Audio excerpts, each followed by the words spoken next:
Welcome to M G C Rakesh YouTube channel. Hi ನಮಸ್ಕಾರ, ಮತ್ತೆಲ್ಲ ಹೇಗಿದ್ದೀರಿ? ಇವತ್ತು ನಾವು ಹೆಬ್ರಿ ತಾಲೂಕಿನ ಅರಸಮ್ಮಕಾನು ಶೇಡಿಮನೆಯಲ್ಲಿರುವಂಥ ಶ್ರೀ ನಾಗಕನ್ನಿಕಾ ದುರ್ಗಾಪರಮೇಶ್ವರಿ ದೇವಸ್ಥಾನ ಅಥವಾ ದೇವರತಿ ದೇವಸ್ಥಾನದ ಪರಿಚಯವನ್ನು ಮಾಡಲಿದ್ದೇವೆ. ಈ ದೇವಸ್ಥಾನದ ಇತಿಹಾಸದ ಬಗ್ಗೆ ಹೇಳಬೇಕಾದ್ರೆ, ಪುರಾಣಗಳ ಪ್ರಕಾರ ಬಹಳ ಹಿಂದೆ ನಾಗಲಕೋನು ಆಳುತ್ತಿದ್ದಂಥ ರಾಜ ಶಂಖಚೂಡನಿಗೆ ದೇವರತಿ, ನಾಗರತಿ, ಚಾರುರತಿ, ಮಂದರತಿ ಹಾಗೂ ನೀಲರತಿ ಎಂಬ 5 ಜನ ಹೆಣ್ಣು ಮಕ್ಕಳಿದ್ದರು. ಒಮ್ಮೆ ಅವರು ಶಿವನ ಮಗನಾದ ಸುಬ್ರಹ್ಮಣ್ಯ ಸ್ವಾಮಿಯನ್ನು ಮದುವೆಯಾಗುವ ಆಕಾಂಕ್ಷೆಯಿಂದ ಕೈಲಾಸಕ್ಕೆ ತೆರಳುತ್ತಾರೆ.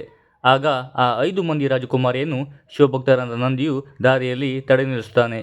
ಹೀಗೆ ಒಂದು ಸಂದರ್ಭದಲ್ಲಿ ಕೋಪಗೊಂಡಂಥ ನಂದಿಯು ಇವರನ್ನು ಹಾವುಗಳಾಗಿ ಮಾರ್ಪಾಡಾಗುವಂತೆ ಶಾಪವನ್ನು ನೀಡುತ್ತಾನೆ. ಹೀಗೆ ಶಾಪಗ್ರಸ್ತರಾದಂಥ 5 ಮಂದಿ ರಾಜಕುಮಾರಿಯರು ಕ್ಷಣ ಮಾತ್ರದಲ್ಲಿ ಹಾವುಗಳಾಗಿ ಮಾರ್ಪಾಡಾಗುತ್ತಾರೆ.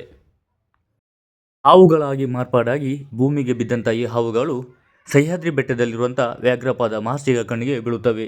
ದಹನದಲ್ಲಿ ಸಿಕ್ಕಿಬಿದ್ದಂಥ ಈ 5 ಹಾವುಗಳನ್ನು ತಮ್ಮ ದಿವ್ಯ ದೃಷ್ಟಿಯಿಂದ ನೋಡಿ ಎಲ್ಲವನ್ನು ತಿಳಿದು 5 ರಾಜಕುಮಾರಿಯರಿಗೆ ರಾಜಮನೆತನದ ಒಬ್ಬ ವ್ಯಕ್ತಿಯು ಸರಿಯಾದ ಸಮಯದಲ್ಲಿ ತಮ್ಮ ಶಾಪವನ್ನು ವಿಮೋಚನೆ ಮಾಡುತ್ತಾನೆಂದು ಹೇಳಿ ಹೊರಡುತ್ತಾರೆ.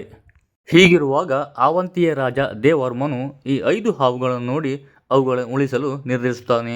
ಆಗ ರಾಜನು ಹಾವುಗಳನ್ನು ಒಂದು ತುಂಡು ಬಟ್ಟೆಯಿಂದ ಸುತ್ತಿ ಪಶ್ಚಿಮದ ಕಡೆಗೆ ಪಯಣವನ್ನು ಆರಂಭಿಸುತ್ತಾನೆ.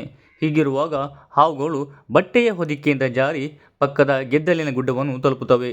ಅವುಗಳಲ್ಲಿ ದೇವರತಿ ಎಂದು ಕರೆಯಲ್ಪಡುವ ಒಂದು ಹಾವು ಕಾಡಿನ ಒಂದು ಭಾಗವನ್ನು ತಲುಪಿದಾಗ ಈ ಸ್ಥಳವು ನಂತರ ಅರಸಿನ ಕಾನು ಅಥವಾ ಅರಸಮ್ಮನ ಕಾನು ಎಂದು ಪ್ರಸಿದ್ಧಿ ಪಡೆಯಿತು. ಇಂದು ಈ ಅರಸಮ್ಮಕಾನು ನಾಗಕನ್ನಿಕಾ ದುರ್ಗಾಪರಮೇಶ್ವರಿ ದೇವಸ್ಥಾನವಾಗಿ ಬಹಳ ಪ್ರಸಿದ್ಧಿ ಪಡೆದಿದೆ. ಬೇರೆ ಬೇರೆ ಕಡೆಯಿಂದ ದಿನಾಲು ನೂರಾರು ಭಕ್ತರು ಈ ತಾಯಿಯ ದರ್ಶನವನ್ನು ಮಾಡಲು ಬರುತ್ತಾರೆ. ಬನ್ನಿ, ಈಗ ನಾವೆಲ್ಲರೂ ದೇವರ ದರ್ಶನವನ್ನು ಮಾಡೋಣ.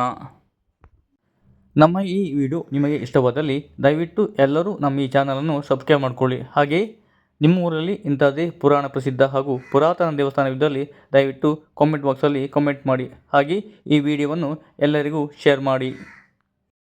ತಾಯಿ ಅರಸಮ್ಮಕಾನು ನಾಗಕನ್ನಿಕೆ ದೇವರತಿಯು ಎಲ್ಲರಿಗೂ ಆಯುರಾರೋಗ್ಯ ಐಶ್ವರ್ಯ ಕೊಟ್ಟು ಕಾಪಾಡಲಿ ಎಂದು ಹೇಳುತ್ತಾ ಇದೀಗ ನಾವು ದೇವರ ದರ್ಶನವನ್ನು ಮಾಡೋಣ.